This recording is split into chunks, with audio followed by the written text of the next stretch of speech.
खेत पका, पकने के बाद तो खलिहान में ले गए तो एक आदमी ने सोचा ये सब झूठी बात है, ये कोई लिखा पढ़ी नहीं करने आता है। उसने क्या काम किया, रात को हसिया लिया, उसके खेत में से 4 गट्ठा गेहूँ उसके खेत में से काट करके अपने खलिहान में जमा कर लिया। उसका तो इतना खेती में होता नहीं था और तमाम गेहूँ जमा हो गया दूसरे की चोरी करके। तो जब वो आ गए बेचारे खेत काट करके खलिहान में ले आए और भूसे को अलग किया, अनाज को अलग, तो महात्मा जी आ गए और बैठ गए। लोग दौड़ पड़े कि महाराज हमको कितना देना तो लिखा था 40 मन और 80 मन और 60 मन और 100 मन और इतना देना। चोर चोरी कर ले आया था, वो आया कह लगे महाराज हमको कितना देना है कि तुमको 25 दो। कह लगे तोल लीजिए।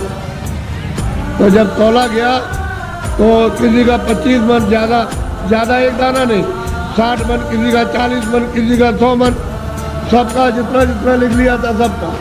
चोर बोला अरे महाराज ये मेरे कांटे लगे, मैं रात को कांटों में जंगल में गया तो बमूल के कांटे, बेरियों के कांटे, खून निकल आया, ये पैर फट गए और मैं उसके खेत में से काट करके ले आया।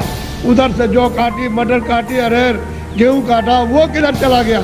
अरे कह लगे बच्चा ये मेरे पैर में भी ये कांटे लग गए, ये देख ये लगे हुए कांटे। कह लगे आप क्या करते रहे? कह लगे तू काट कर के ले आता था, वहाँ जमा करता था और मैं यहाँ से जब चला जाता था घर में तो गट्ठा उठा कर खेत में पहुँचाया करता। मुझे देना उतना ही है जितना तेरे हिसाब से, और तूने जो ये चोरी की है ये कांटे तेरे लगे और तकलीफ हो रही है तो तेरी सजा और चोरी की सजा अलग मिलेगी। वो जो तुमने चोरी की है उसकी सजा अलग, और ये कांटे लगे, खून निकल आया, इसकी सजा।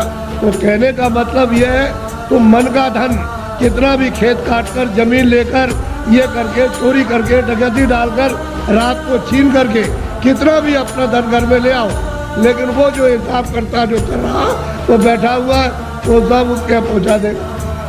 आपको कुछ मालूम रहेगा आपको? हमने चोरों से पूछा भाई कितना तुमने चोरी की होगी? हमारे पास चोर भी आते, साफ कह देते हमने चोरी की, तो कितना कह लगे 1 पैसा नहीं रहा, सब चला गया। डकैत आए, डकैत से पूछा भाई तुमने डकैती डाली तो कितना जीवन में तुमने लूटा होगा? कह लगे कई करोड़ का। किधर गया? कह लगे 1 पैसा नहीं, हमारा घर का चला गया। घर का गया। तो कहने का मतलब कि हिसाब करता बिल्कुल सच्चा है, जो पाप का भी हिसाब करता, पुण्य का भी करता है, ये दफा और उसका ब्याज तो सब आपको, वो दूसरे को किसी को नहीं देना।